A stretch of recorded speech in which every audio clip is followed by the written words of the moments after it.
Hey friends, and welcome back to A Simple Truth. 3 chapters today, so a little bit longer than what we've been looking at the past couple days. Matthew 23 and then Luke 20 and 21. So Matthew 23, Luke 20 and 21. Parable of the wedding feast is what we looked at yesterday, along with the parable of the vine dressers paying taxes to Caesar. The Sadducees, the Pharisees, the scribes, we saw all that. And then also some of that talk on the greatest commandment. So what are we going to see today? A lot of the same. We'll also see that lament over Jerusalem again. But then what we're going to see here as well is I guess the best way to say it is a warning or a caution as to what does the end times look like? How will we know when the Son of Man is going to be drawing near to earth? And Jesus gives us all this information that we need to know. So all of that again in Matthew 23, Luke 20, and 21. So Matthew 23. Then Jesus spoke to the multitudes and to his disciples, saying, "The scribes and the Pharisees sit in Moses' seat. Therefore, whatever they tell you to observe, that observe and do. But do not do according to their works, for they say and do not do. For they bind heavy burdens hard to bear, and they lay them on men's shoulders, but they themselves will not move them with one of their fingers. But all their works they do to be seen by men. They make their phylacteric broad and enlarge the borders of their garments. They love the best places at the feasts, the best seats in the synagogues, greetings in the marketplaces, and to be called by men, Rabbi, Rabbi. But you do not be called Rabbi, for one is your teacher, the Christ, and you are all brethren. Do not call anyone on earth your father, for one is your Father, he who is in heaven. And do not be called teachers, for one is your teacher, the Christ. But he who is the greatest among you shall be your servant. And whoever exalts himself will be humbled, and he who humbles himself will be exalted. But woe to you, scribes and Pharisees, hypocrites, for you shut up the kingdom of heaven against men, for you neither go in yourselves, nor do you allow those who are entering to go in. Woe to you, scribes and Pharisees, hypocrites, for you devour widows' houses, and for a pretense make long prayers. Therefore, you will receive greater condemnation. Woe to you, scribes and Pharisees, for you travel land and sea to win one proselyte, and when he is won, you make him twice as much of a son of hell as yourselves. Woe to you, blind guides, who say, whoever swears by the temple, it is nothing, but whoever swears by the gold of the temple, he is obligated to perform it. Fools and blind, for which is greater, the gold or the temple that sanctifies the gold? And whoever swears by the altar, it is nothing, but whoever swears by the gift that is on it, he is obligated to perform it. Fools and blind, for which is greater, the gift or the altar that sanctifies the gift? Therefore, he who swears by the altar swears by it, and by all things on it. He who swears by the temple swears by it and him who dwells in it. And he who swears by heaven swears by the throne of God and by him who sits on it. Woe to you, scribes and Pharisees, hypocrites, for you pay tithe of mint and anise and cumin, and have neglected the weightier matters of the law, justice and mercy and faith. These you ought to have done without leaving the other things undone. Blind guides who strain out a gnat and swallow a camel. Woe to you, scribes and Pharisees, hypocrites, for you cleanse the outside of the cup and dish, but inside they are full of extortion and self-indulgence. Blind Pharisee, first cleanse the inside of the cup and dish, that the outside of them may be clean also.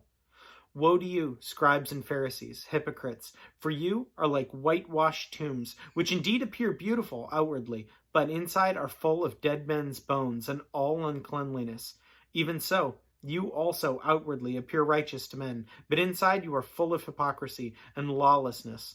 Woe to you, scribes and Pharisees, hypocrites, because you build the tombs of the prophets and adorn the monuments of the righteous, and say, if we have lived in the days of our fathers, we would have not been partakers with them in the blood of the prophets. Therefore, you are witnesses against yourselves that you are sons of those who murdered the prophets. Fill up, then, the measure of your father's guilt. Serpents, brood of vipers, how can you escape the condemnation of hell?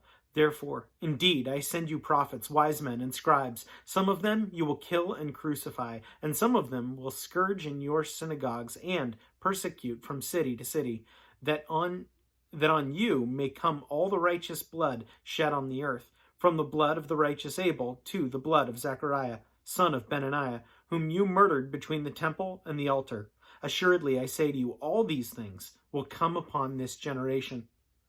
O Jerusalem, Jerusalem, the one who kills the prophets and stones those who are sent to her. How often I wanted to gather your children together as a hen gathers her chicks under her wings, but you were not willing. See, your house is left to you desolate. For I say to you, you shall see me no more till you say, blessed is he who comes in the name of the Lord. And Luke 20. Now it happened on one of those days, as he taught the people in the temple and preached the gospel, that the chief priests and the scribes together with the elders confronted him and spoke to him, saying, Tell us, by what authority are you doing these things? Or who is he who gave you this authority? But Jesus answered and said to them, I also will ask you one thing, and answer from me. The baptism of John, was it from heaven or from men? And they reasoned among themselves, saying, If we say from heaven, he will say, Why then did you not believe him? And if we say from men, all the people will stone us, for they are persuaded that John was a prophet. So they answered that they did not know where it was from. And Jesus said to them, Neither will I tell you by what authority I do these things. Then he began to tell people this parable. A certain man planted a vineyard, leased it to the vine dressers, and went to a far country for a long time. Now, at vintage time, he sent a servant to the vine dressers, that they might give him some of the fruit of the vineyard. But the vine dressers beat him and sent him away empty-handed. Again he sent another servant, and they beat him also, treated him shamefully, and sent him away empty-handed. And again he sent a third, and they wounded him also, and cast him out. Then the owner of the vineyard said, What shall I do? I will send my beloved son. Probably they will respect him when they see him. But when the vine dressers saw him, they reasoned among themselves, saying, This is the heir. Come, let us kill him, that the inheritance may be ours. So they cast him out from the vineyard and killed him. Therefore, what will the owner of the vineyard do to him? He will come and destroy those vine dressers, and give the vineyard to others. And when they heard it, they said, Certainly not. Then he looked at them and said, What then is this that is written? The stone which the builders rejected has become the cornerstone. Whoever falls on that stone will be broken, but on whomever it falls, it will grind him to powder. And the chief priests and the scribes that very hour sought to lay hands on him, but they feared the people, for they knew he had spoken this parable against them. So they watched him, and sent spies who pretended to be righteous, that they might seize on his words in order to deliver him to the power and the authority of the governor. Then they asked him, saying, Teacher, we know that you say and teach rightly, and you do not show personal favoritism, but teach the way of God in truth. Is it lawful for us to pay taxes to Caesar or not? But he perceived their craftiness and said to them, Why do you test me? Show me a denarius. Whose image and inscription does it have? They answered and said, Caesar's. And he said to them, Render therefore to Caesar the things that are Caesar's, and to God the things that are God's. But they could not catch him in his words in the presence of the people, and they marveled at his answer and kept silent. Then some of the Sadducees, who deny that there's a resurrection, came to him and asked him, saying, Moses wrote to us that if a man's brother dies, having a wife, and he dies without children, that his brother should take his wife and raise up offering for his brother. Now, there were 7 brothers, and the first took a wife, and died without children. And the second took her as wife, and he died childless. Then the third took her, and in like manner the 7 also. And they left no children, and died. Last of all, the woman died. And therefore, in the resurrection, whose wife does she become? For all 7 had her as wife. Jesus answered and said to them, The sons of this age marry and are given in marriage, but those who are counted worthy to attain that age and the resurrection from the dead neither marry nor are given in marriage, nor can they die any more. for they are equal to the angels and are sons of God, being sons of the resurrection. But even Moses showed in the burning bush passage that the dead are raised, when he called the Lord the God of Abraham, the God of Isaac, and the God of Jacob. For he is not the God of the dead, but the God of the living, for all live to him. Then some of the scribes answered and said, Teacher, you have spoken well. But after that they dared not question him any more. And he said to them, How can they say that Christ is the son of David? Now David himself said in the book of the Psalms, The Lord said to my Lord, Sit at my right hand, till I make your enemies your footstool. Therefore David calls him Lord. How is he then his son? Then, in the hearing of all the people, he said to the disciples, Beware the scribes who desire to go around in long robes, love greetings in the marketplaces, the best seats in the synagogues, and the best places at feasts, who devour widows' houses, and for a pretense make long prayers. These will receive greater condemnation. Chapter 21. And he looked up and saw the rich putting their gifts into the treasury. And he saw a certain poor widow putting in 2 mites. And he said, Truly I say to you, that this poor widow has put in more than all, for all these, out of their abundance, have put in their offerings for God. But she, out of her poverty, has put in all the livelihood that she had. Then, as some spoke of the temple, how it was adorned with beautiful stones and donations, he said, These things which you see, the days will come in which not one stone will be left upon another that shall not be thrown down. So they asked him, saying, Teacher, but when will these things be, and what sign will there be when these things are about to take place?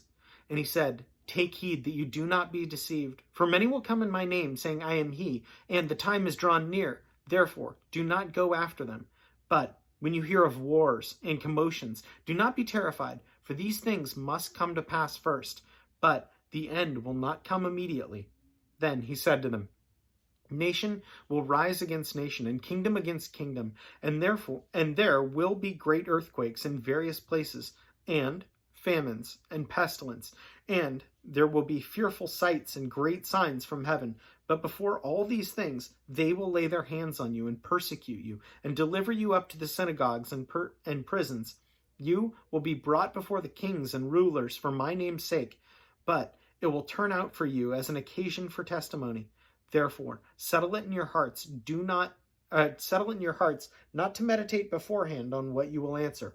For I will give you a word and wisdom, which all your adversaries will not be able to contradict or resist.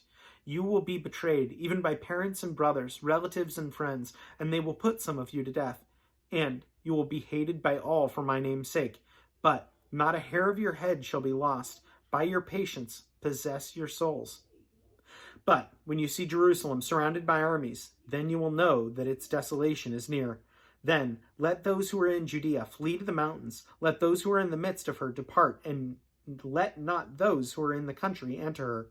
For these are the days of vengeance, that all things which are written may be fulfilled. But woe to those who are pregnant, and to those who are nursing babies in those days. For there will be great distress in the land, and wrath upon this people. And they will fall by the edge of the sword, and be led away captive into all nations. And Jerusalem will be trampled by Gentiles until the time of the Gentiles are fulfilled. And there will be signs in the sun, in the moon, and in the stars, and on the earth distress of the nations, with perplexity, the sea and the waves roaring, men's hearts failing them, from fear and from expectation of things which are coming on the earth, for the powers of heaven will be shaken. Then they will see the Son of Man coming in a cloud with power and great glory. Now, when these things begin to happen, look up and lift up your heads, because your redemption draws near. Then he spoke to them a parable. Look at a fig tree and all the trees. When they are already budding, you see and you know for yourselves summer is now near. So you also, when you see these things happening, know that the kingdom of God is near. Assuredly, I say to you, this generation will by no means pass away till all these things take place. Heaven and earth will pass away, but my words will by no means pass away. But take heed to yourselves, lest your hearts be weighted down with carousing, drunkenness, and cares of this life, and that day come upon you unexpectedly. For it will come as a snare on all those who dwell on the face of the whole earth. Watch therefore, and pray always, that you may be counted worthy to escape all these things that will come to pass, and to stand before the Son of Man. And in the daytime he was teaching in the temple, but at night he went out and stayed on the mountain called Olivet. Then, early in the morning, all the people came to him in the temple to hear him. Yeah, so through 21. So, looking at that just from Jesus, just the very end there, if these are the signs that we need to be mindful of, and if Jesus counted us worthy to put this information in his word, then just like all the information in his word, it's important that we pay attention to it. Now, if no one knows the hour, that's definitely something to make note of, right? We don't know the exact hour that Jesus will return. And yet, he says, hey, even you can read signs. You look at the fig trees and you know when they're budding and when they're ready. When you see these things, be mindful. So I think that means that when we see these things as well, just as that generation was watching, we need to be watching as well. It's an interesting time. And I think it's going to be harder for those living in that time to see some of that, right? I think it's always easy to look back on something and say, oh, why didn't people see X, Y, Z coming? It's always easier to see some of that stuff in hindsight. But we need to have a really good, keen mind on what Jesus is saying here. Maybe not jumping at every prediction, but also keeping that biblical mindset in the forefront of our view. Anyway, that is what I took from today. As always, friends, thanks so much for joining. Have a great rest of your day. We'll see you.